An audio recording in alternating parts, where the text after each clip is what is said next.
right? So this is what you do. Figure out where you want to work. And how do you figure out where you want to work? I'm going to use this example. I put a video up a while ago about how everybody should, like, Lindenhurst is like the town. Did anybody see that video? Cool. So I'm going to reiterate that for the people that didn't. And this doesn't mean go work in Lindenhurst. Understand the methodology of what I'm trying to say to you here. Lindenhurst is the best town, is like ripe for takeover. Why is that? When you decide what town you're going to take over, you look at a couple of different things. You go into Stratus. Stratus is a great resource. You go into Stratus, you go to public record, you put a town in or a group of towns in, and you just click on that, and on the top it tells you how many houses are there. Right? Everybody know what I'm saying? So, and then you can search, that were closed at this amount of time, that were 3-bedroom, 2-bathroom. How everybody familiar with all this, right? So you go into Stratus, you go into public record, you put a town in. And then at the top, it'll populate, 3,000 houses, 5,000 houses, whatever. So Lindenhurst has like 15,000 houses in one town. One of like the most densely populated towns in the country. I mean, on Long Island. Okay, cool. So we got that. That's awesome because it's a numbers game, right? If you're going to take over a town, you want there to be a lot of houses to sell. The more houses that are there, the better off you are. That doesn't mean you can't dominate in a smaller town, but just understand what I'm saying here. It's like, it's why people that have companies that are online, that are global, can make more money than somebody that's in a niche type of market, because the market size is bigger. You want to go after something with as big of a market size as possible because it has more opportunity for you to make money. Everybody understand that? All right. So Lindenhurst has 15,000 houses. Cool. What's the median sales price in Lindenhurst? $525,000.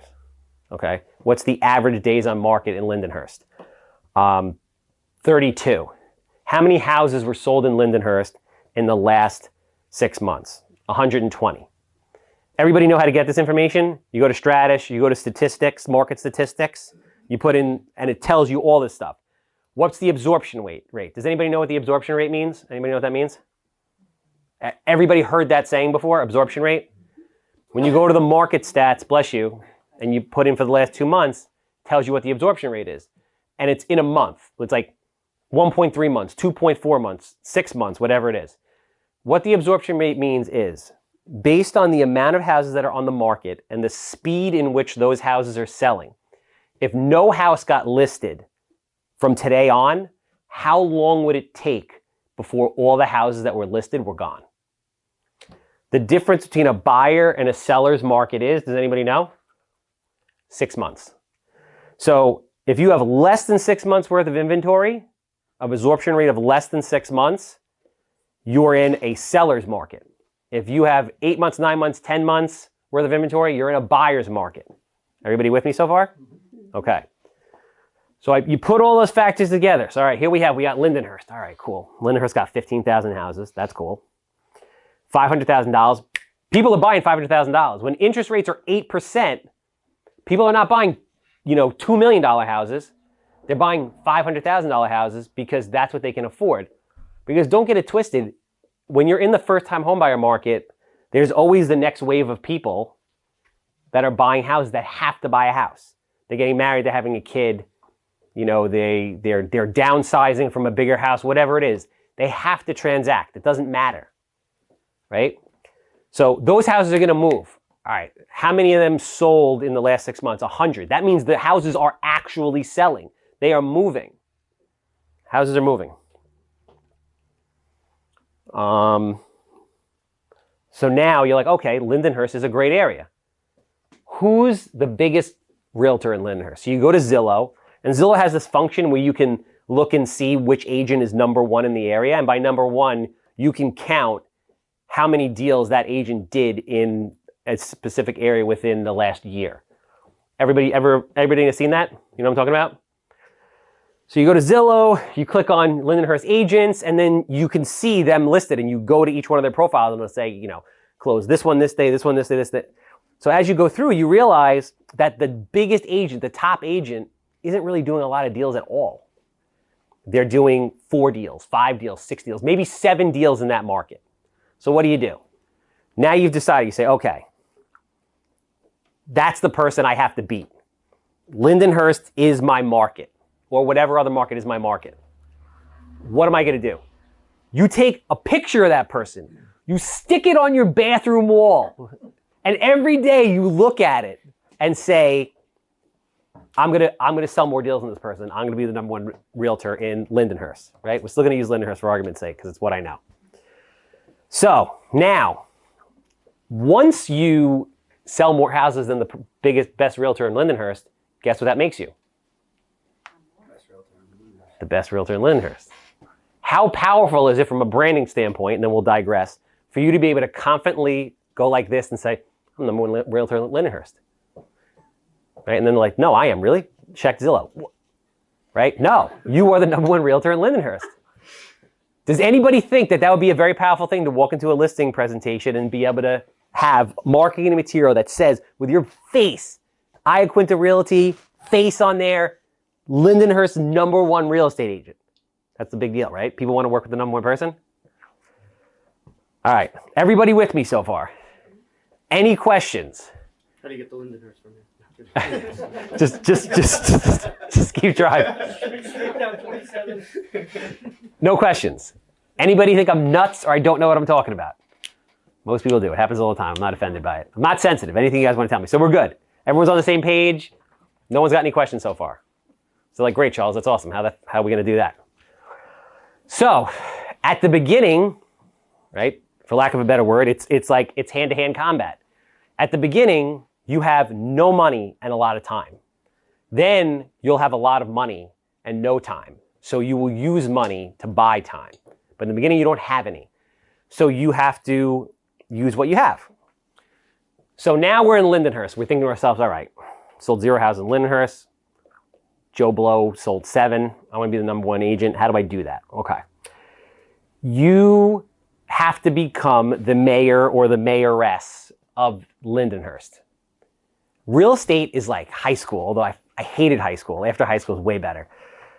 Real estate is like high school in the sense that the more people that know and like you, like you're going to be good, but like you don't even have to be. You don't have to know a goddamn thing. You could be an agent who doesn't know their ass from their elbow and be the most popular person in a town and make more money than anybody else. Anybody ever see that like bartenders make so much money after being bartenders for some reason? Because they're just well liked. So it is a popularity contest. The faster you can be loved by more people, the more money you are going to make. And then when you are actually like into your craft and then learn about marketing and understanding the market values and things like that, it's just a recipe to be super deadly. But in general, you want to be very well liked. So how do you do that? You want to make friends with all the connectors in the area. So you want to look at an area. So you want to look at Lindenhurst and you want to say, okay, how do I become the most popular person in Lindenhurst as fast as humanly possible? Okay. Well, who are the people that are the connectors? Who are the people that everybody knows?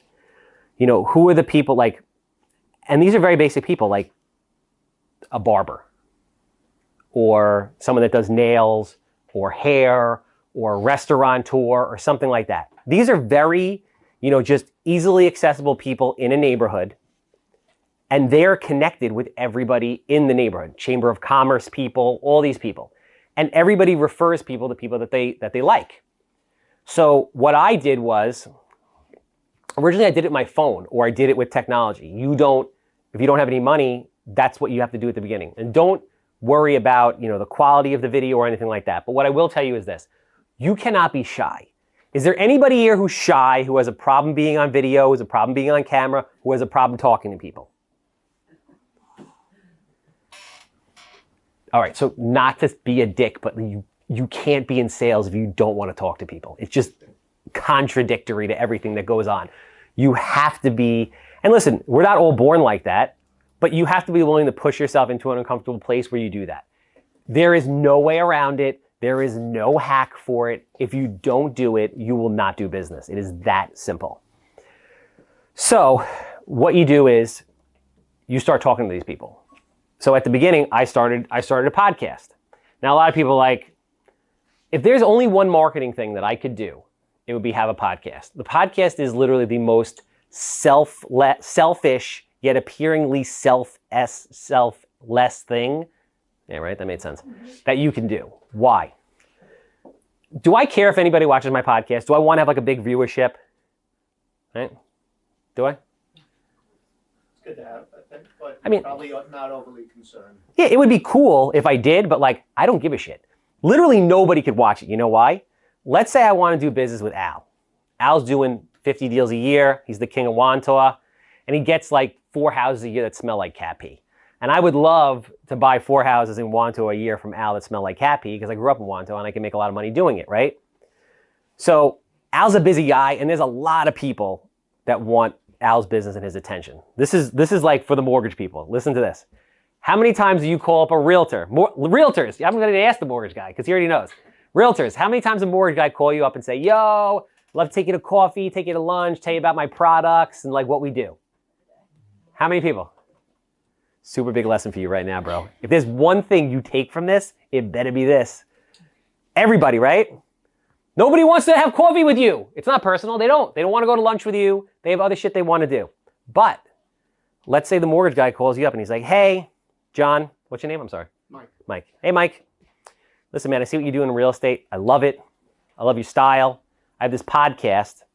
I think my audience would love to hear about your journey, about how you got into real estate, the market, what's going on, and ultimately, you know, what you see for your future and the future of Long Island housing. Would you want to do that? Sounds more interesting than coffee. Would you do it? Yeah. No shit. Remember that one thing. That's what you guys do with the businesses. You go into the businesses and you're like, hey, listen, I'm a realtor in the area. I love coming here. You guys have the best freaking coffee ever. Mooney's Coffee on Main Street in Lindenhurst. You have the best coffee. I love it. I would love to have you on my podcast, talk about how you got into the business, what goes on, right? Okay, now, the Mooney's person comes on the podcast. Now, you're best friends with the Mooney's person. Al comes on my podcast. I'll use Al, for example. And Al, if you think I'm full of shit, I want you to say it. Al comes on. We have a 45-minute conversation. Al and I are buddies now. Real deal, right? We work out together. We hang out. I'm here. I'll do anything for him. If you get a house that stinks like cat pee in Wantua, who you calling? You're the guy. And he's not just saying that because I'm here, because Al and I have a relationship. Al is a very well-known, for all intents and purposes, like worldwide famous person. A lot of people want to talk to Al. They don't get to talk to Al. If I didn't have a podcast, Al's probably like, who's this fucking weird guy? Humps 2x4s on TV, talking about cat pee. Like, I'm not talking to this guy.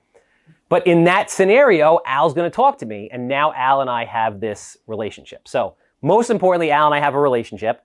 So he's going to send me the deals. You have a relationship with the person who owns Mooney's, as an example.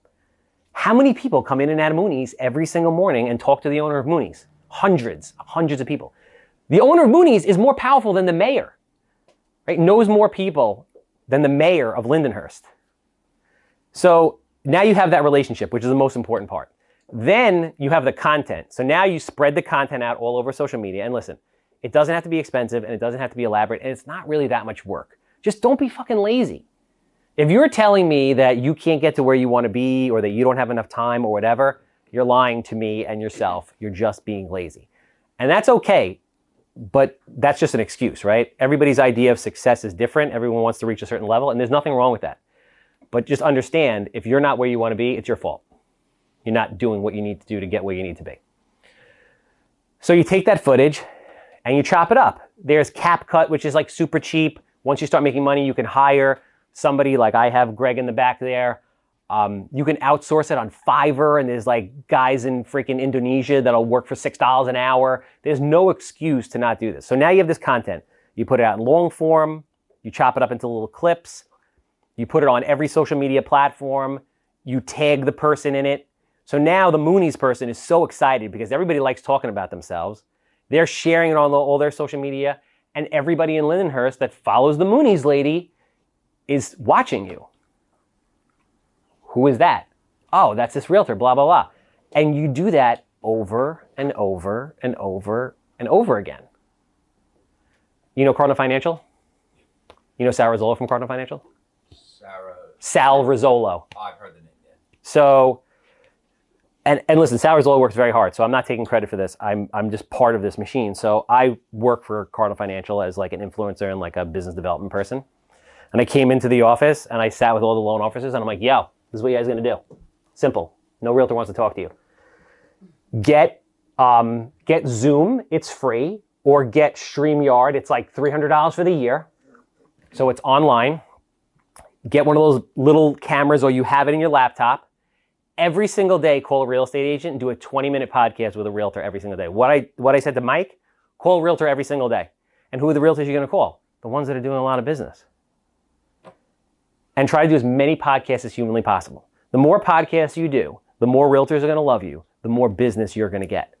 And Sal went from being 25% of the top branch on the East Coast to being the top branch on the East Coast in 9 months. With, I mean, again, a lot of work, throws parties, does a ton of stuff. But that thing took a whole bunch of his people that were literally doing no business to doing 3, 4, 5 deals in the pipeline at any given time. So that's what you guys want to do. You want to become like the center. It's a lot easier for you to brand yourself and saturate Lindenhurst or Wantagh or Massapequa or Ronkonkoma than it is to saturate Long Island. It takes too much. It's not freaking possible. But if you get that good in that area, you're going to do a lot of business. Anybody have any questions about that? Sir? The podcast, are you doing more Zoom? Is it better to do it in person? It's probably quick and easy to do through Zoom. Well, you do what you can do, right? So I have a staff of people. So at this point, I can do it like that. At the beginning, though, if you don't have money, right, what do? You do what you can. So Zoom is literally free. You can record it on Zoom, and then you can put it out. Is it going to be the best quality? No, but it doesn't matter. Just get started. My most successful videos of all time, and you have to put it on every platform. And at the beginning, just put the same videos out on every platform. Put it on LinkedIn, put it on Facebook, put it on TikTok, put it on Instagram. Who cares if it gets 3 views? Who cares if it gets 4 views? It doesn't matter. It'll take time. But that's not what it's about. You have to get started somewhere. So that's what you do. And that will work. And little by little, within 12 months, you will be the king or queen of that town. I guarantee you. If you do at least 1 podcast a week and you immerse yourself in the community and you go to every single Chamber of Commerce event and every networking event and every event. When I first got into this, I was at networking events 3 or 4 days a week. Literally. I was at every networking event. Who here goes to Realtor networking events? No point in you guys going to Realtor networking events. I love it because you guys are all there. We hang out. Realtors, I mean, you guys party, man. Like, you guys are a lot of fun. But there's no point in you guys being there. You're not getting any business. If you're going there to have a good time, that's cool. But don't go to a Realtor networking event thinking you're going to get business. You're not. You guys should be at every whatever networking event in that town. So you do Lindenhurst. It doesn't matter what it is. Attorney and accountant networking group, whatever it is, it doesn't matter. Women empowerment, whatever it is, go to it. In that town, go to it. Meet people. You're going to meet other people. When you go to that place, what are you thinking about when you go there? Who am I going to get on my goddamn podcast? Who do I want to talk to who's going to come on my podcast? Oh, this is so-and-so, knows a ton of people, can get me a lot of business.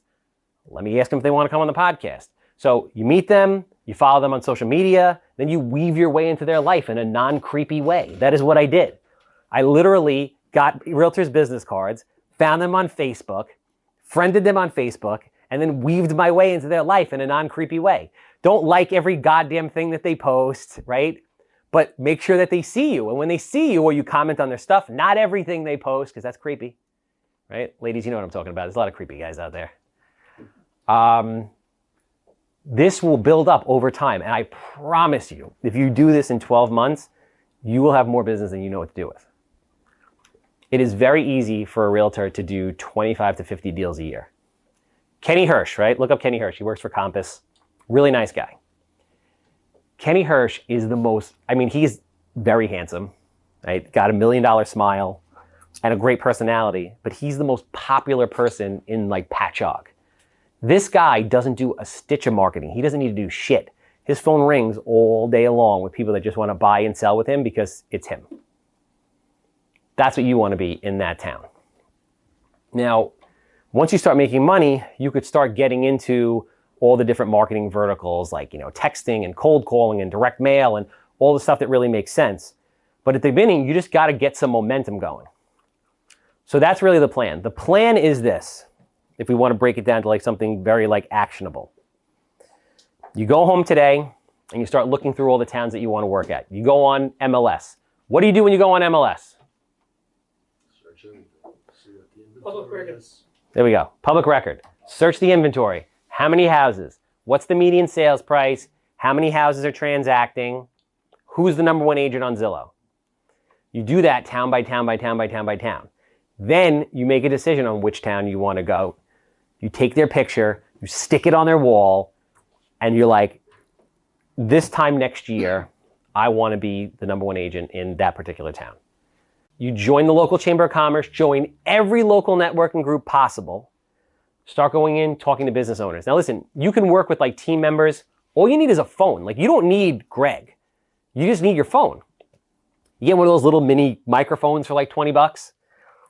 And you go out on the street in Lindenhurst and you're like, hey miss, listen, we're interviewing people. What's your favorite thing about Lindenhurst? What's your favorite thing about Lindenhurst? What's your favorite thing about Lindenhurst?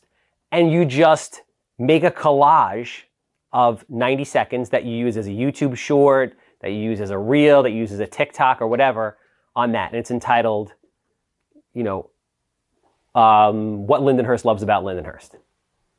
People are going to watch it. And then all of a sudden, these people are going to know who you are. The videos that I have that get me the most views are the dumbest shit. Like I always say, if I post a video about, you know, do these 3 things and you'll be financially free, 3 people will watch it. Nobody gives a shit about that. But when I post about the best Chinese food restaurant on Long Island, it's like total anarchy. There's a million people. Everyone's cursing me out in the comments. And all of a sudden, I have 25,000 followers. And I don't know what the hell happened. I remember that video. Yeah, did you? Yeah. Did you go to that restaurant? It's fucking dynamite. I wrote them down. I was like, I gotta try these places. Real talk. People love that stuff, right? Again, what's up? Bro, first of all, I got so much free food out of that shit.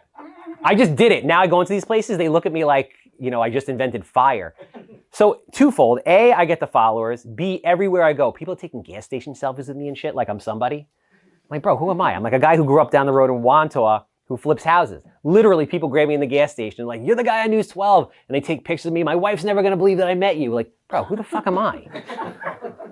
But think about how powerful that is. You know how powerful that is? I'm buying 4 houses a week right now. So do you think, can I ask a question? Sure. Are most of the people that are calling you all the time, calling you because they're like, hey, I just saw your YouTube video, or hey, I just saw your podcast, or are they like direct from marketing, Google ads, like? So I'm a bad example because I'm scaled. So I'm doing everything. But at the beginning, so forget about all that. I can buy 50 houses a year without spending $1 on marketing because every day I'm going to get a DM or a phone call from somebody like Alex who's going to say, yo, I got a guy who has this house that's a piece of shit that I want to sell. Realtors, wholesalers, because I've built a network that costs me no money, but a lot of time to build. And the cool thing about that is that never goes away. Just as long as you maintain those relationships. Like if your marketing only consists of direct mail, the moment you stop sending a direct mail letter, like you don't have any leads. As long as Al and I are friends, Al's always calling me. So it doesn't matter what happens with the market, what goes on, Al's always calling me. So that's the good part about that. The bad part about that is because eventually you become a slave to it because Al doesn't want to talk to somebody else, he wants to talk to me. So that's where you start to trade money for time. Once you have done all these deals and you have this money, now you can build a system that has multi-level marketing and people that are dealing with inbound leads and outbound leads and acquisitions people. Like, I don't look at houses anymore. I don't go. I'll give you an idea about like what my operation looks like right now, just 2 seconds. I have outbound and inbound leads coming in. They come into a system. I have a leads manager who either gets the email or takes the phone call, asks them a series of questions, presses a button which sends it over to the deal desk. The deal desk looks at the deal, decides what acquisitions rep is going to go see the house, fills in the remainder of the information that's needed. You know, section, block, lot, zoning, square footage, potential value, all of these things. Then assigns it to a field rep. The field rep gets an email saying, yo, you have an appointment tomorrow at 3 o'clock to see Mr. Smith in Wantaw. Cool. He calls, Mr. Smith gets an auto-generated email saying, yo, George is going to be at your place tomorrow at 12 o'clock. George calls him at 10. Hey, Mr. Smith, just want to let you know I'm going to be at your place in 2 hours. Want to make sure we're still on. Yes, George, can't wait to see you. Fantastic. George shows up, decked out, handsome homebuyer suit, a camera that has a 360-degree view. George stays there for an hour. The guy falls in love.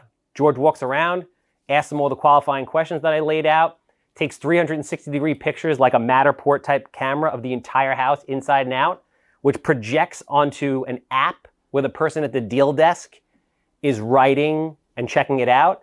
George says to the guy, listen, Mr. Smith, listen, I know you're here. Obviously, I'm here because you want to sell the house. We have one thing in common. You want to sell it. I want to buy it.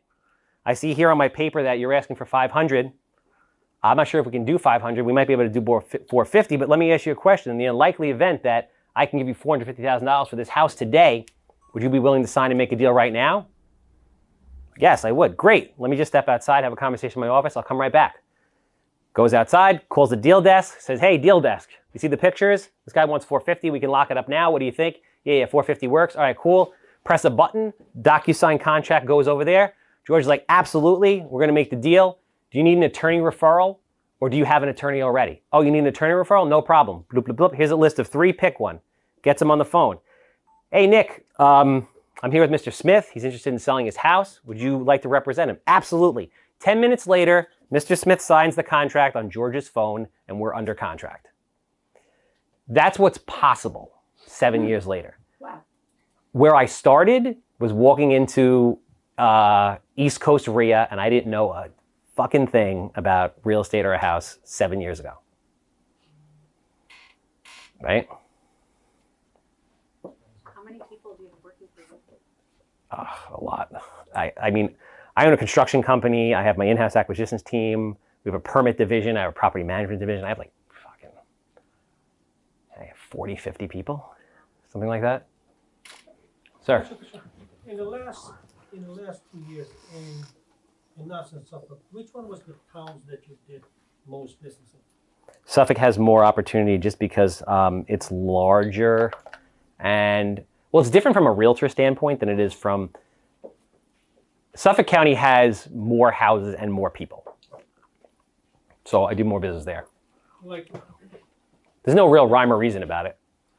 what town? You know, Oh, like a town? yeah, I mean, all over. It doesn't really, yes, something like that. I do predominantly first-time home buyer market or houses that sell like no more than 1.5 million, but usually like under $1 million and usually under like 750. So towns that fit into that bracket, right? Like I'm not doing deals in Brookville or Muttontown because people aren't really buying there. You know, part of your research when you're looking to see where you want to go is what's the absorption rate? Yeah, like everyone's like, yeah, I'm Douglas Elliman. I have a little beef with Douglas. I love Douglas Elliman agents, but I have a little beef with Douglas Elliman. I think they're a bunch of fucking assholes. But that's not the point. The point is, that was on camera, right? All right. You So, should listen to their podcast. it's coming out. Whose? They have a podcast? Oh, yeah. Listen to the last episode. Like Douglas Elliman, the company? Spotify, yeah. Really? Yeah. Are they assholes in it? No comment. Okay. That's on camera too. Oh yeah, I got this $4 million house. That's awesome, but nobody bought the thing and it expired. You know, what would you rather have? Like a sexy $4 million listing or money in your bank? Like people buy $500,000 houses. That's what they do. If you can become the king or queen of somebody who commands $400,000, $500,000 houses, you can make a lot of money. It's that simple. And then, listen, it's a process, guys. And this is what I was talking about before to kind of come full circle. You can't be discouraged and just fixated on the end result. You have to like enjoy the process of going through it. Now, yeah, you have to enjoy, because you're going to get to a certain point and you're going to hit a wall and you'll be like, shit, how do I overcome this? And then you're going to overcome it and you're going to hit another wall, and it's just piece by piece by piece until you're, doing what I'm doing. And, I'm not even scratching the surface, right? So you have to be somebody that likes that. Because if you're someone that gets discouraged when you hit the walls, this isn't for you. Like, go get a job. It's not for you.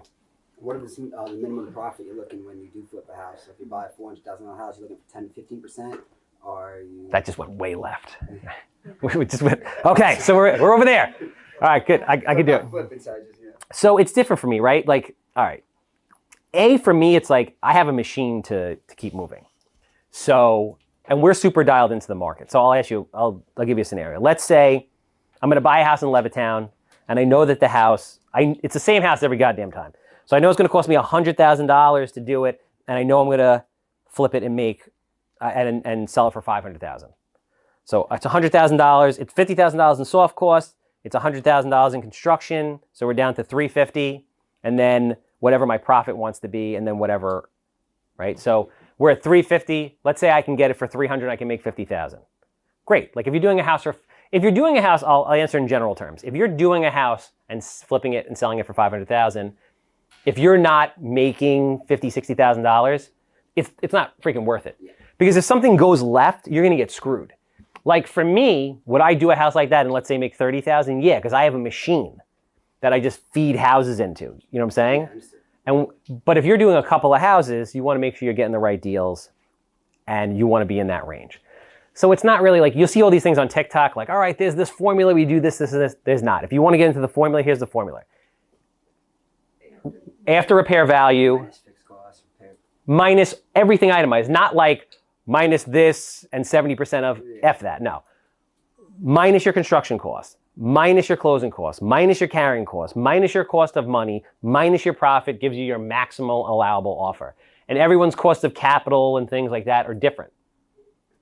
Okay. Also, when you're a realtor, if you're flipping a house and you're going to list it, don't say, hey, I'm the realtor that's listing it so I can pay more. Don't do that. Keep your businesses separate because it's still time and money to do that. So pay, list it at 4% and pay yourself 2%. Does the deal still work? If the deal doesn't work, don't do the deal. I learned that the hard way. I had a construction company that I built in order to do flips when that really didn't make any sense. I might as well just, wholesale or do less work to the house and put it back on the market rather than carry all this overhead just to do construction when I could have made the same money or even a little bit less with less risk. Does that make sense? Yeah, 100%. Thank you. So make sure your businesses are compartmentalized. Don't cut your commission to make a deal work on a flip. Make sure when you're relisting, you're paying yourself a full at least 2%. In the beginning, you had mentioned that renting is much more favorable than flipping a house. Yeah. How do you go around when people don't pay rent? Because everybody I talk to, 4 out of 15 people I talk to that's renting. Mm-hmm. They're having the issue where people don't want to pay rent, and then they have to take them to court, and that lengthy process of a whole year. Yeah. How do you go around that? Because if you say renting is more favorable than flipping. So COVID happened. So I have a lot of rentals, like over 100 rentals. So COVID happened, and a lot of people didn't get paid, right? You know how many people didn't pay me? You vet your tenants, right? Hmm? You vetted your tenants good, or? No, I mostly rent to people on Section 8. So I rent to CDC and Option for Community Living and all different places like that. Now, just a question on that, because I've seen people lose their Section 8 and then they kind of just don't qualify anymore or something like that. it happens, but it's not, listen, there's risk in everything, right? Otherwise you wouldn't be making the money that we're making, but it doesn't happen often. So this is why I like Section 8. Maybe they're paying a little bit less, but most importantly, the average Section 8 tenant stays for 11 and a half years. The average cash tenant plays for 2. So even if you're getting a couple $100 more a month, you're not really making any money because when the person moves out every 2 years, you have to paint, it's vacant for a month or two, and all that extra money that you think you were making, you're not. So that's why I like it. That's 1. 2, the portion from the government is guaranteed every month, comes in, right? 3, it takes 5 to 7 years to get a voucher. So let's think about this for a second. If you want to be on Section 8 and you've waited 7 years to get a voucher, and they're going to give you almost free rent, they're going to give you food stamps, they're going to pay for your electric, they're going to give you all this crap. Some of these people that are on Section 8 are getting the equivalent of $85,000 a year pre-tax money. Are you going to do some dumb shit and get thrown off the program? No. No, you're not going to. Most people are not going to. Who's going to do that? Now, is there, a 0.25% that's just shot and gets thrown off? Yes, of course, but the overwhelming majority of people don't want to lose their voucher. And even if they're behind on their portion of the rent, when they leave to go to another unit, they can't leave without paying everything. So even if they owe you money for a certain period of time, they have to pay you or they can't move the voucher. And if they don't move the voucher in 6 months, they lose it. And if they lose it, they're not getting it back again. So they're not going to mess it up. So that's why I like working with those tenants. And as a result, listen, are there problems? Of course there are problems. Did I have a house shot up like, you know, with an Uzi? Yes. But that kind of stuff happens at scale. It is what it is. But the rent still got paid. Sir. How much does Section 8 usually cover? If you're looking to rent a place for $2,500, cover. So it doesn't work like that. Section 8 doesn't pay you what you want. Section 8 pays what they pay. So Section 8 pays off of something called FMR, which stands for Fair Market Rent. If you go to the HUD website, FMR is broken down across the entire country on a county basis. So this is, again, where you get into like, how are you making money? They're paying the same amount of money for a 3-bedroom in Nassau than they are in Suffolk. So when you're searching for rental properties to buy, keep that in mind, right? You're not going to buy a house in Weinraub that's a 3-bedroom to rent to Section 8. You're going to buy a house in Bellport, like I did, for $50,000 and $3,000 in taxes because I'm getting the same money that you would be getting in Weinraub. But what they do is this. So they have FMR. Now, FMR goes on the bedroom size. 0, studio, 1, 2, 3, 4, 5. The most popular are 3 bedrooms. You want to have 3 bedrooms. If you have 3-bedroom vouchers, if you have 3-bedroom units, they go like this, real fast. So you have FMR. FMR includes you paying all the utilities, which you don't ever want to do. You never want to pay the utilities. So each subsidy has a utility grid. So the utility grid is a breakout of, if you have electric heat, subtract this. If you have oil heat, subtract that. And you go through your entire house and all the utilities and you add up those numbers, and that's what you take off of the FMR. When you take that off the FMR, that is your net. That is what Section 8 will pay you. Now there's a company called CDC, which stands for Community Development Corp, which is located in Suffolk County, which is a not-for-profit that issues vouchers to people like Section 8. Like, people think Section 8 is like an all-encompassing thing. It's not. Section 8 is an actual program, and each Section 8 program is on a township level. So there's Village of Patchogue Section 8, Town of Babylon Section 8, Town of Islip Section 8, Town of Hempstead Section 8. That's what happens. CDC goes all over. So CDC, there's a shortage of rental housing on Long Island, period, end of story. Any level, doesn't matter. There's a real shortage for low-income housing. So CDC pays 20% higher than FMR. So I've bought houses in Bellport for $50,000, $60,000 or Mastic or Shirley or whatever a couple years ago. And the taxes are like $4,000 a year. And I'm getting $3,500 a month for a 3-bedroom. Like, I'm fucking killing it right now, right? Like, very, very powerful thing. There's something called the Landlord Forum. If you're interested in getting into rental properties and you're interested in Section 8, you should look into this. It's something called the Rental Forum, the Landlord Forum. CDC does it like once a month. You go on their website. So you go on their website, and what you do is they have it either virtually or in person. You go down there, and the head of the program is there, and the inspectors are there, and they show you this weird 1970s video about the program, and then you can ask them all the questions that you want. So you can ask them all these questions, because a lot of people have reservations about Section 8. What would be a typical reservation about Section 8? Someone's like, I don't want to rent to Section 8 because they destroy the place. They destroy the place. Yeah, because they're low income, they don't have the money to replace low stuff that they Like, break. my concern is always the kind of people that I'm gonna have to deal with. Like, am I gonna get jumped? Am I gonna put my life in danger? Like, you know, like if you have to confront them about something, you know, tenants can get very defensive. And if they're, I don't wanna sound like, I don't wanna say this in a bad way, but if they're maybe like in a lower class, you know, Low income. yeah, like, I don't, like, to me as a woman, because I have had issues with tenants before. Okay. I feel like I have been taken advantage of because I'm a woman. Mhm. So that's kind of like been my fear of, like, if there's a problem and I have to confront them, and what if they start to become problematic with me because they don't maybe take me, I don't know, maybe serious or something, and they might want to. Okay. So there's a couple solutions to this problem. Because I had a tenant who wanted to fight me once. So yeah, she was like a little cuckoo, and Yes. You should bring out. So listen, I understand. Like I understand what you're saying, right? Yeah. It's real. So there's a couple different ways to address that. First and foremost, just because they have a voucher doesn't mean you don't screen the shit out of them. I screen these people very well. Like I have Section 8 tenants that have 750 credit scores, and they're the nicest people in the world. So you put in who you want to put in. Let's say you don't want to be involved at all. When you do your analysis of the property and say, do I want to buy this? Does it meet my criteria? You factor in a management fee and you hire a management company to do it. I don't manage my own properties.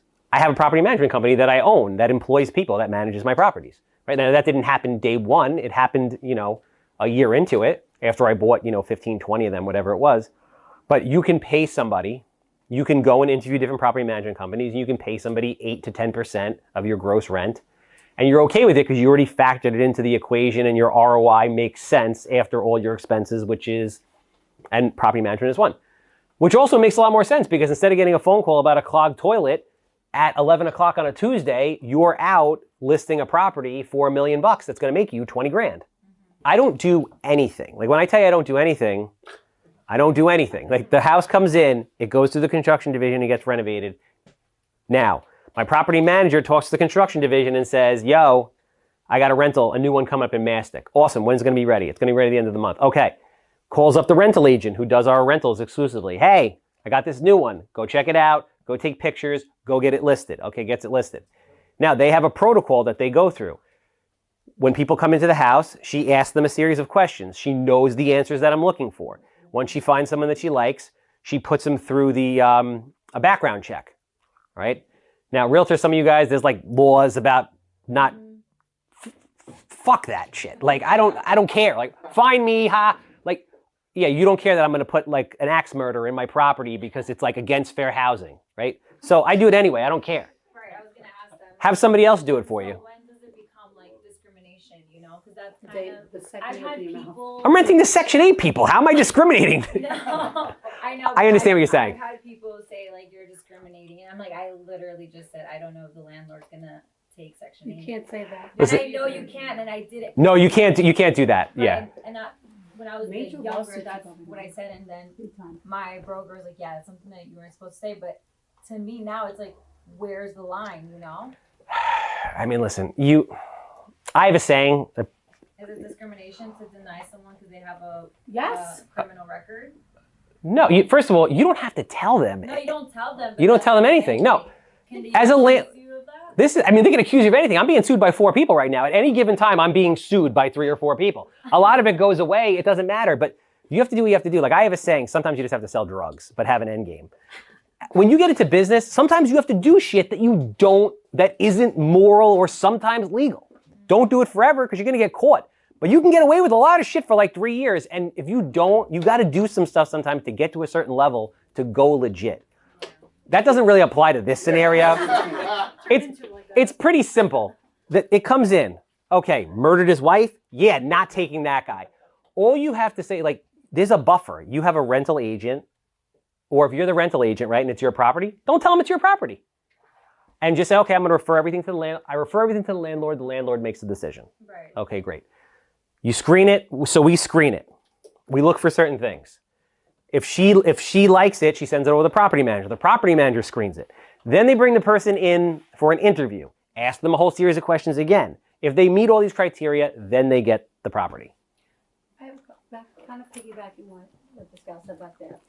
How does, and it may just be what you said before, how does the licensed rental agent, based on the questions that you're asking, stay within the guidelines without being a secret shopper and getting in trouble and having Because you guys, splattered all over the New York Post or the Newsday? because you guys in the eyes of the public, you don't make decisions. So you're meeting a prospective tenant there. Hey, really nice to meet you. Let me ask you these particular questions. Do you have a voucher? Do you not? Okay, which voucher is it? Whatever the questions are. Do you currently work? How long you've been there for? All that's fine. Here's an application. Fill the application out. Okay. Fantastic. The application goes through to the people that are processing. In the back, the person calls up. Hey, did I get the unit? We haven't selected anybody right now. We have a number of applicants. We'll be selecting somebody within the next few weeks. You select somebody else. They call back up. I didn't get it. Why didn't I get it? I'm not sure why you didn't get it. I don't make those decisions. I just show the unit. The landlord selected somebody else. I'm not exactly sure why. I'm sorry. What are you looking for? Maybe I have other ones coming up and I'll let you know. But what if that person turns around and says, Hanson violated fair housing discrimination, I'm calling the agency up in New York and blah, blah, They're blah. always going to do that. Let me tell you a very quick story. I backed up my Handsome Home Buyer truck. I stopped it and I have my bike in the back. And as I'm getting out of the car to put air in the tire of my bike, this kid on a bicycle crashes into the back of my car, falls on the floor. Yo, you okay? Get him up. Okay, awesome. Yeah, oh, fuck, I'm okay. I'm like, you on your phone? Like, what are you doing on your phone crashing into the back of my car? I drive away. Cops calling 15 minutes later. You ran the kid over. He's in the hospital. He's going to die. Oh my goodness. The guy sued me. 4 years later, he moved to another state, and that was it. You can't worry about this shit. Like, you can't worry about somebody. Hopefully you do enough. It's going to happen. Hopefully you do so much business that you have that happen to you. But there's so many specifically on Long Island. That's why I'm asking how you stay within the guidelines. You are in the guidelines. And not having a potential secret shopper, undercut, whatever the title of it is. That's fine. You didn't do anything wrong. Did I do anything wrong just now? I don't know what the questions are. I'm not asking you to go through. No, what I just did. I'm sort of just inquiring. That's all. I'm not debating or I'm not challenging. No, it's not a challenge. You give them an application. They put the information in, and that's it. Who created the application? It's a basic application, like job, name, social security number. It's all basic stuff. Because you can't ask for income. You can't ask for W-2s. You can't, but for your purposes of what you're doing and that vertical that you're serving doesn't matter. Let me ask you this, because I don't want to get stuck on this, but I'll ask you this real quick question. Outside of that one incident where they probably didn't have anything to report about that was interesting that particular week, so they decided to pick on you guys, because why not? Nobody ever gets in trouble in fucking real estate for doing anything. Yeah. It's like the wild, wild west out here. I know what you're saying. I don't want to harp on that, but don't worry about that. I think that the inquirer, and I don't know for certain, was not properly responded to. And if there was that's a whole other thing. Nothing. That's not a reason to not. No, I'm talking about this specifically when you pare down to it. I'll say this: the lady that does my rentals makes over $100,000 a year just doing my rentals. So I wouldn't worry about it, sir. You might be jumping ahead, and you could say I'll get to that. It seems like you have a lot of companies, like offshoot companies. Yep. Like, why do you start them yourself opposed to outsourcing, and what are some pros and cons to that? Yeah, good question. Learned all that shit the hard way. So originally I started building companies because I couldn't get anybody to do the shit that I needed them to do, because nobody wants to work. So on after my first flip, I'm like, contractors are shot. I have to build my own construction company. This is never going to happen the way I want. So I built a construction company. And then I'm like, every architect is an idiot and it takes them 3 months to get me a goddamn set of plans. So I open up a permit business. And then I'm like, all right, I'm not going to pay someone 10% to manage my properties because they're going to do a shit job. So I'm going to open one too. Before you know it, I have 75 people working for me. And I'm like, this is a nightmare because now I have to manage all of this shit. So really, the thing that's most important in my opinion is as you start to make money, don't go buy dumb shit with it. Go hire very sharp and very expensive people to run aspects of your business because they will make you so much money you have no idea. And you could work on other stuff. Exactly. It took me a lot of years to learn that. Now I'm doing that now. I hired a COO, Chief Operations Officer, to run the day-to-day of my business who makes a lot of money. Right? I have a CFO who runs all the finances who makes a lot of money. I'm going to have a new head of construction who's going to run all the construction projects who makes a lot of money. But that's awesome because if he or she is making a lot of money, that means that I have the freedom to go do things that I do. You have to understand what your real role is. So are your companies all under one umbrella or they're all different companies? So I have a holding company that's a corporation that's up here. And then I have businesses that are other corporations down here. And then I have other companies under there. And then the money just flows up. And every business operates as if it's its own business. So I'll give you an example. So I have an acquisitions company that markets to bring properties in. When the deal comes in, what is that deal going to be disposed at or dispositioned at, where it's going to go? Is it going to be moved over into our renovation company? If so, the acquisitions company sells it to the renovation company. If the acquisition company can't sell it to the renovation company and make money, while the renovation company is still making money, then we don't buy it or something else happens to it, right? If it's going to be a rental, the acquisitions company sells it to the entity that's going to own it as a rental. If it doesn't work after selling it to that company, it doesn't make it there. You see what I'm saying? Yeah, you just work it out the way you want. Yeah. Well, yeah, it's a matter of when you're investing in something, you have to understand risk and cost of capital and time. Like, do I want to buy a house, spend 12 months dealing with the town to make $50,000, hopefully, if the market doesn't take a shit? Or do I want to put it back on the market and sell it the way it is and make $35,000 in 3 months? How did you learn how to get that organized?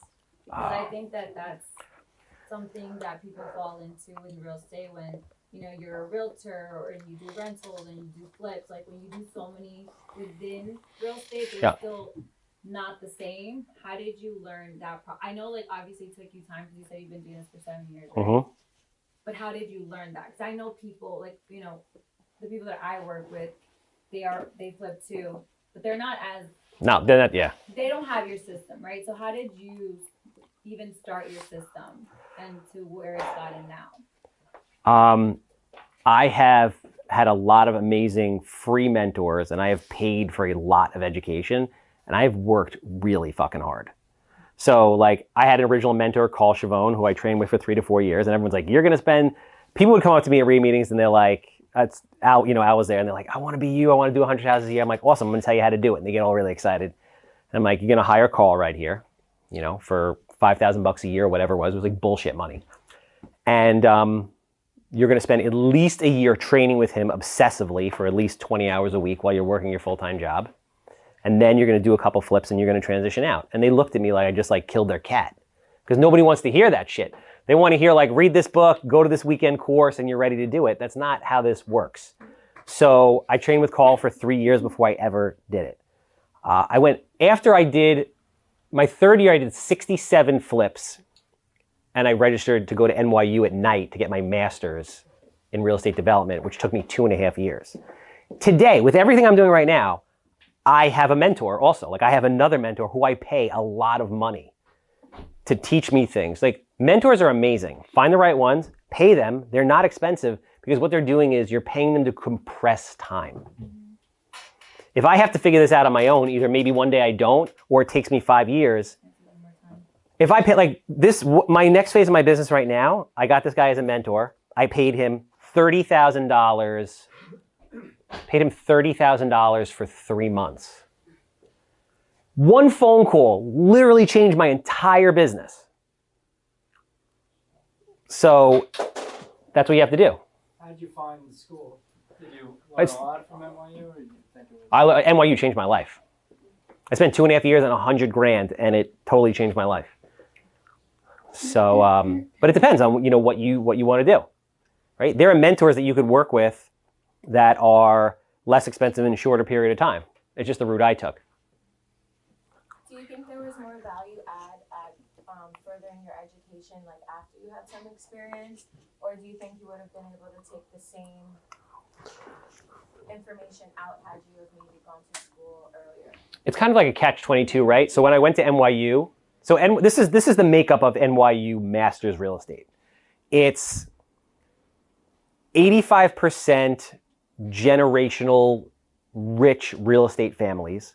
Like, I went to school with like Chinese billionaires' kids, and the guy, Silverstein, who owns the World Trade Center, his grandson was sitting next to me, like that kind of stuff. And then there's like 15% of the people that just want to get a better job and need the masters to get a better job. And then there's me. There was just me, like the old guy. It was very powerful for me because I had real world experience, and all these kids had went to UPenn and shit, but they've never done a deal before. So what makes me, in my opinion, like a Navy SEAL of real estate investing is, and which is why I went back to NYU, I have like real life boots on the ground, like rough, rugged, and raw in the street experience. And I have an Ivy League education. So when those like two things come together, it's a very like lethal combination. Usually you have people with one or the other. Like, you have Ivy League educated people without real world experience who are philosophizing over spreadsheets and numbers, but that's not real.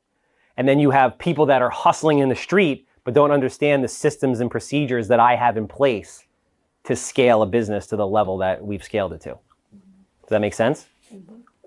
One more thing, those highly qualified people to hire, run your companies. Yeah. Where did you find the most talent? Like online, referrals, or? It's not easy. So a couple things. So we're looking right now on Indeed and Monster and LinkedIn. So there's a couple things you could do, right? You can go to LinkedIn. You could go like the paid way, or you could go like the sniper way, or you could go both ways. The paid way is like you go and you pay and you screen people, right? The sniper way is you go on LinkedIn, you look up your competition, you try to steal their people, right? But when we get them, we have something called a PI test. It's a predictive index test. You ever heard of this? Anybody ever heard of this? Personality, Yeah, this is like the craziest thing ever. Like I was like, is this legit? It's a little bit different. So basically a predictive index test, Alex will tell you, he took it last week. It's 2 questions and takes literally 5 minutes. Oh. But what it does is it tells people, it'll tell me exactly the kind of person you are, like dead on balls accurate. Who you are in your real life, who you are at work, and who you are like when you walk around day to day, and who you are who you think you need to be. And it assigns an avatar, like a name to it. There's mavericks, there's captains, there's specialists, there's all these different people. And there's really like 4 main personality traits that it targets.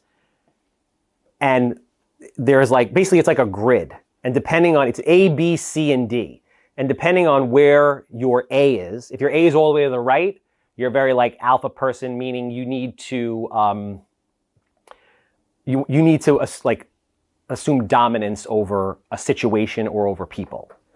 If it's this way, you're not, you're very reserved, right? And depending on where these dots fall, basically tells me what kind of job you would be good at or not. And when I'm hiring for a certain role, that particular role has a designated avatar or multiple avatars that will work. And we interview you on the phone real quick. We send you the test. If the test doesn't come back where we want it to come back, we don't even interview you. Here's a question. How important was it for you to get your master's into real estate? Because that is scaring me now. For me to be as successful as you, I have to get my master in real estate, which I don't think I'm going to be able to do that at this point in my life. It doesn't mean anything. I have one of my best friends. You guys see the 3D printer that 3D prints houses out of concrete, right? So I'm an investor in that company. One of my really good friends invented it. So he invented that. He also has that thing. We almost went public with that last year with Cantor Fitzgerald. He owns the 2nd largest crime scene cleanup company in the nation. He dropped out of school at 13. Right? So like, it doesn't mean anything. So what did you learn? What did I learn? What did you learn into getting your master's in real estate that you implemented now in your business? So what I learned there is like, the most valuable thing that I learned there was like very granular commercial project analysis. So if I want to go build, like the guy that's flipping a house doesn't know how to break down the process and analyze a $1 billion skyscraper in New York City. Like I can do that. Like I understand building funds. Like, so I know how to build a fund. There's a lot of things like that. I understand, corporate structure. Like to be a big business, you have to have a certain level of corporate structure or it's just, you're not going to be efficient. Standard operating procedure. Now listen, you could learn those things from mentors and different people. You don't have to go to NYU. Like my path isn't your path, it's just my path. To digress very quickly, when how I got into flipping houses was I read Rich Dad, Poor Dad, and then I went to NYU to take a 1-day class in REOs because I figured, you're getting into flipping houses, the banks are just giving you houses, right? That's how it works. Mm-hmm. And when I was there was just something about that place that said, you need to come back here later to go where you need to go. And that's what I did. Could I have done it without it? Yeah, probably, but it's just the path that I took. But I could also call Silverstein's grandson right now. Also, like if I don't go there, I can't call Silverstein's grandson. Or I can't call my buddy Steve, who's like one of the higher ups at Tishman in the city, who does crazy project management. Like those schools are good for a lot of different things. My professors are also the best of their respective traits, in the country, probably the world. So I can call them if I need something. You know, now they ask me to come back and teach. You can come back and teach single family investing if you want, and think about how cool that would be. So I'm going to take 2 more, and then I'm out of here. Sir. What do you think about the lawsuit against NAR for almost $2 billion? What do you think about that? I think it's a fucking money grab. I think they needed. How do you think it's now going to impact us? It's going to impact everybody. It's the dumbest thing ever, right? It's not. They're like realtors are inflating the values of real estate. No, they're not. You know, people decide what they want to pay for something. It's retarded. It's a money grab, right? It's. I don't get into political stuff because and stuff like this because there's always like a hidden agenda of shit going on that like we don't know about. So it's a money grab. They're going to bring in hundreds of millions of dollars into the Department of Justice because they figured they could pick on you guys. And the attorney is going to get 25-30% of. Yeah, for the class action or whatever it was. He's going to buy his own island. So, but this is what, it's not important. What happens is some shit like this is going to happen in your business every 3 to 5 years. How you react to it is the difference between you being really successful or not. So if I'm you, I'm going all in on the 0% listing right now. I'm making tons of videos about it. I'm explaining how it works. And then what I'm trying to say to myself is, okay, if I'm going to be a listing agent, if I'm going to be an agent who's going to be working with buyers, I'm going to have a real value proposition because I'm going to be very, very direct with you guys. And you guys have experienced it. Most realtors don't do shit. They really don't. How many times have you worked an open house? A couple walks in with a freaking business card. This is my realtor. Or you don't get the call until later. You think they're actually your client when they put the offer in. And then a realtor calls you up and says, oh yeah, that was my client. The realtor never shows up to the home inspection, doesn't come to the goddamn closing, doesn't do anything, and gets a check for 10 grand. How often does that happen? All the time. That shit is not going to happen anymore at that scale because you're going to have to get them to sign buyer agency. And in order to get them to sign buyer agency, you're going to have to be good at what you do. You're going to have to be able to prove to them that you're a great negotiator, that you understand the townships, that you understand value, that you're always there for them, that you have a robust network of people that can help them with any problem that they have. You are going to actually have to really work. I think it puts buyers in a position though where they either have to pay for an agent or go unrepresented, which are both bad because. Well, no, but that's not true. Negotiated in the offer. But that's not true also because you have to understand, a good listing agent who puts out a 0% listing has a black box with commission in it. You don't know how much is in there. 4%, 6%. It's not 2%, I'm telling you that right now. So now you understand, like, you have this buyer and you can come at the offer in a bunch of different ways. You can present a net offer. Do you know what that means? So your buyer says, I'm willing to pay $500,000 for this house. And you're going to get 2% commission. Great. Hey, I'd like to present a $500,000 offer. My commission's in here as well. It's net $490 to the seller. Your buyer's not paying for it. Your buyer is happy paying $500,000. It's net $490. Or your buyer could pay above and beyond. Or you can go to the listing agent and be like, listen, buddy, I know you got money in that fucking black box. We got to make a deal here. 8%, you know that you've lost the last 3 offers because people are bailing out because nobody can afford it. I have rock solid buyers here, right? We have a great mortgage company behind it. They're going to close. I need 2% from your ass. Okay? You're going to have to work. You're going to have to wheel and deal. It's not as easy as just open the door. Do you like it? Let me send an email. You're going to have to work. Sir? What did you do before this? I owned a Mako body shop franchise called in Hempstead for 10 years, from the time I was 23 to 30 some odd years old. And what gave you the balls to jump into this, knowing that you could basically fall or succeed? What gave me the balls to jump into this? Like, What made you fall in love with the real estate? I read Rich Dad Poor Dad, and I'm like, I'm going to be a professional investor. It was going to be stocks. It was going to be real estate. I ended up being in real estate. For me, I'm more afraid of I don't live a lavish lifestyle. Like, I don't need to work anymore. I can retire. I never have to work again. At 40 years old, I could have retired, never have to work again. I don't do this for the money. Like, I don't have a watch. I'm not fancy. I do this because I want to play the game at the highest level. And for me, I'm more afraid of being average than I am being broke. So, I mean, listen, there's nothing wrong with being average. I'm not belittling anybody, but if I don't die feeling like I push the limits of everything I could possibly do and I operated at the highest level of this game, I wouldn't be happy. 2 final questions. Better go for Do you currently invest out of New York, or is it just Long Island or? I don't. No. Today I don't. I mean, I will, but I don't today. What markets would you be looking at, or?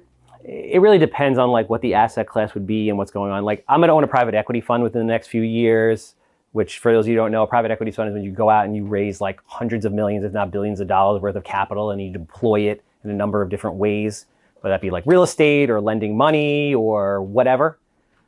Then I will, say, okay, what am I doing with this? Somewhere I heard I read that you live in a room and you drive the cheapest car. Yeah. Is that true? Yeah. No. I mean, I have yes. So like, Still rent? yeah, I rent a one bedroom cottage in Farmingdale. No, you're lying. Yeah, I swear to God, I rent a one bedroom cottage in Farmingdale. I drive a leased Nissan Frontier for $400 a month. Anybody believes me? Yeah. No, honestly. I mean, Greg came here in it, so he can vouch. No, dude, no. Yeah, I do not own a watch. Like I don't. Neither do I, but I don't. that doesn't mean It's not. Listen, I'm not cheap. Like stuff that I want to spend money on, I'll spend money on. But that stuff doesn't. Those type of material things, they don't do it for me. Plus, if you're spending money on all those things as you're coming up, you're not coming up because you have too many liabilities. Like, listen, I would go move back in with my mother down the road. She does my laundry. She cooks for me. If you were gonna build a dream home, She won't let me in. On Long Island, where would it be? What? If you were gonna build your own dream house anywhere on Long Island, where would it be? Yeah, I don't think I would. I don't own things that don't make me money. It just doesn't make sense. Like I could rent, like let's say I really wanted to live in Muttontown, I would rent a house in Muttontown for $10,000 a month, and then when I got tired, I would go somewhere else. No desire to build your own house. No, absolutely not. Wow. It doesn't really make a lot of it doesn't really make, listen, we sell houses to people as a living, but it really doesn't make a lot of financial sense to most people. It makes financial sense it's more of a lifestyle thing. If you're selling a house to married people, it's like a forced savings account if they don't screw up and refinance it 14 fucking times to go bring their kids to Disney. It's a forced savings account, which is good because the general public doesn't know how to invest money. So what do they have at the end of working for 40 years? But for somebody like me who can take money and make it multiply, it doesn't make sense for me to put all this money down on a house when I can rent it and have the cash and the flexibility. All right, one more question. I'm out. That is weird, though. I mean, I'm a little weird. Like, I am. I'm weird. Greg, right? I'm weird. Most people that are great are a little weird. I mean, Elon Musk is fucking weird. I didn't say you're weird. I said that's hard to believe. Yeah, I don't have a lot of expensive shit. I mean, I actually just bought myself a really nice car a few months ago. But like, what did I do? Okay, I bought myself a Maserati MC20, which is really fucking cool. They only made 700 of them. They only made it 1 year. It's got the doors that go up like Lambo style, right? How did I do that? I bought it when I was 42 years old. I had busted my ass for 20 years. I bought a ton of real estate. I refinanced it out I refinanced a ton of real estate right before the rates shot up and took out 8 figures plus. So I bought it with free tax-free bank money. No, question for you also. What do you do with your free time? I mean, do you go? It became a dating site. Long walks on the beach. You know what I mean? Alright, we need to wrap it. I'm trying to wrap. Like, I'm curious now. He's all over YouTube if you want to know him personally. This guy's a man on a mission. Let's give it up. That was awesome. I'm sorry if I overstayed my welcome.